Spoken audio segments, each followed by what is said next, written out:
My job is to make complex financial systems simple enough so the average person can understand it. That is extremely difficult because most people are brainwashed when it comes to money. Go to school, get a job, work hard, pay your taxes, save money, get out of debt, buy a house, and invest in the stock market. Everybody who follows that program has been brainwashed. I would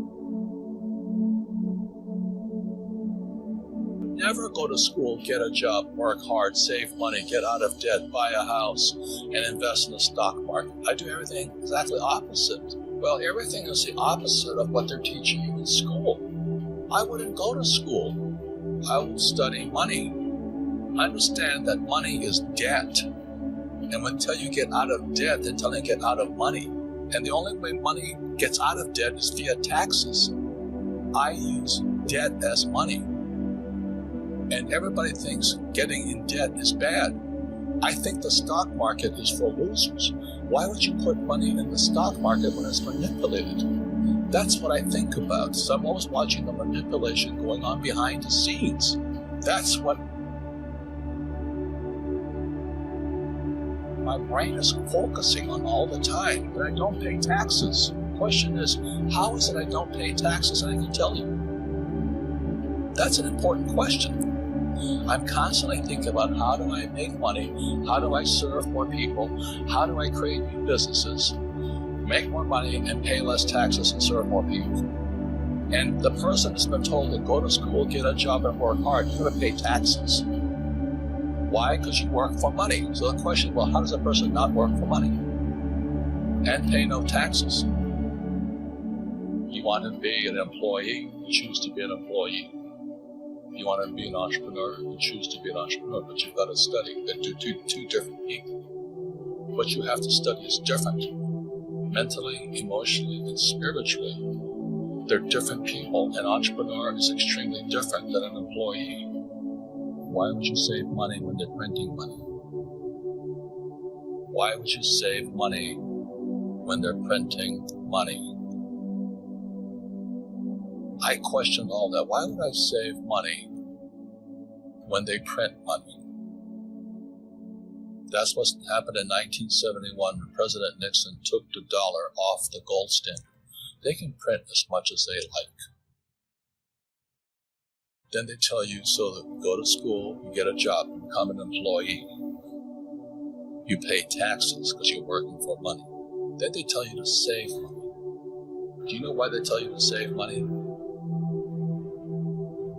So over my lifetime, most of the projects I've started, I've never had any money. I like not having money because it forces me to think. I get creative. I have to educate myself. I have to talk to rich guys.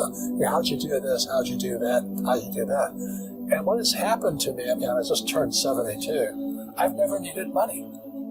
Because if I need money, I figure out how to raise it. So today you guys have crowdfunding and all that. I don't know what that stuff is. But it's easy to say I can't afford it. All the poor people say I can't afford it. All the poor people say, well, let's tax the rich. All the poor people are saying, well, give me a free education, free food, free schooling, free manicures, free pedicures. There's laziness, in my opinion. So, over my lifetime, I've raised hundreds of millions of dollars. And it's because I didn't have money as a young person that I learned how to raise capital. And it's really quite simple. You have to find an asset that's worth more than me. If they can't invest in me because that's called slavery, buy me, So what I do is, I started off, I read about it in Fake. I started off looking for this one little piece of real estate. I found an excuse, this 1-bedroom, 1-bath condominium on the beach in Maui. And I found an excuse for people to give me the money. All I had to do is assure them I'd pay them back. So my first deal was an infinite return deal. I have spent much of my life raising capital. today you have crowdfunding and all that stuff. But the reason I had to learn to raise money was because I had no money. And so if you read Rich Dad, Poor Dad, in there, my rich dad always said, never say, I can't afford it. And it was my rich dad and many of my teachers subsequent to that. They said, lazy people always say, I can't afford it. I don't have the money. That's why they're poor. They have a poor mindset. So instead of figuring out how to raise money, it's just really easy to be a loser. And I call these losers. It pisses them off. Because we all have the power, if we wanted to not be poor if we learn how to raise money. So I hear, and the reason I get upset, I still get hot on this.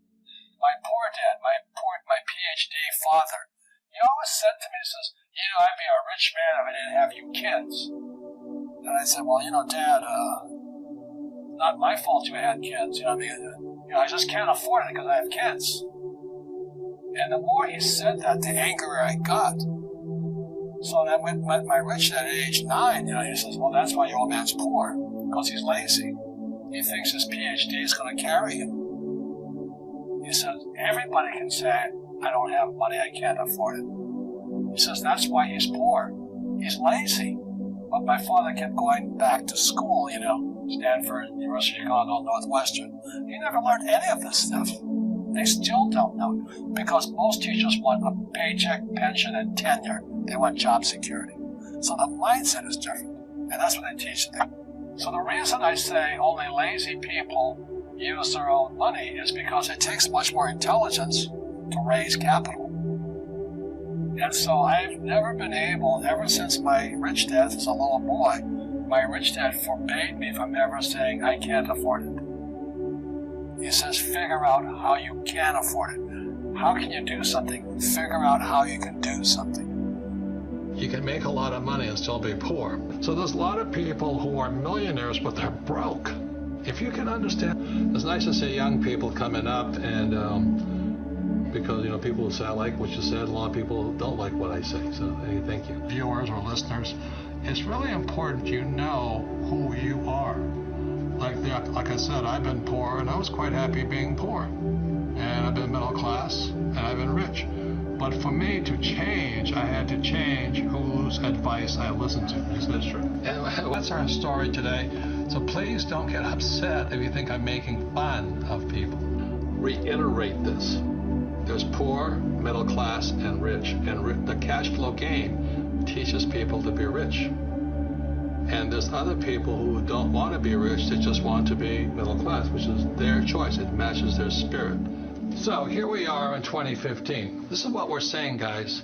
There's poor, middle class, and rich, and there's advice for poor people. A lot of people like being poor. Yep. And you want to be middle class, there's great advice for you. And you want to be rich, there's great advice for them. So what if I came to you, here's 2015, and said, Mr. Gunderson, I'm a financial planner. I sell life insurance primarily. But, the stock market goes up on average 7%. So that's why you should invest for the long term. What would you say to me? This is 2015. And what if I said to you, look, but, there's dollar cost averaging and, it's over the long term.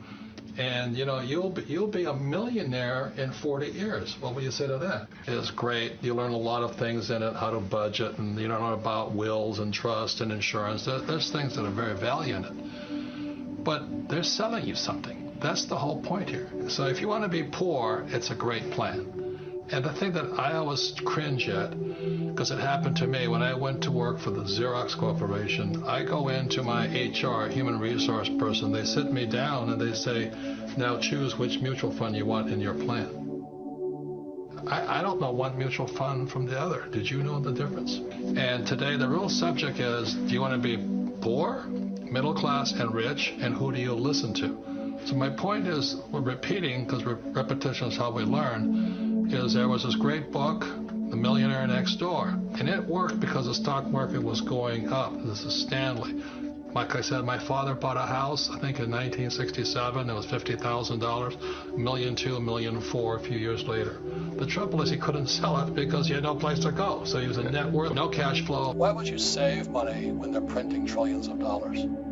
the gap between the 1% and the 99% is massive. You see, it's not just money. You have to step back and look at the bigger picture. So what do you do? In every one of us is a poor person. There's still a poor person inside me. There's also a middle class person. The middle class persons want security. They want that steady paycheck. And there's a rich person. And they're all inside of us except that it's not taught. You're taught to go to school, get a job, and get a paycheck. You're not taught to how to get rich. If you read Rich Dad, Poor Dad, my rich dad refused to pay me. He said the paycheck was one of the most damaging things you could take in your life. He says the moment you take a paycheck, you're an employee. And that's the mindset. So my rich dad never paid me. It drove my poor dad, government employee, nuts. You gotta pay people, you gotta pay people.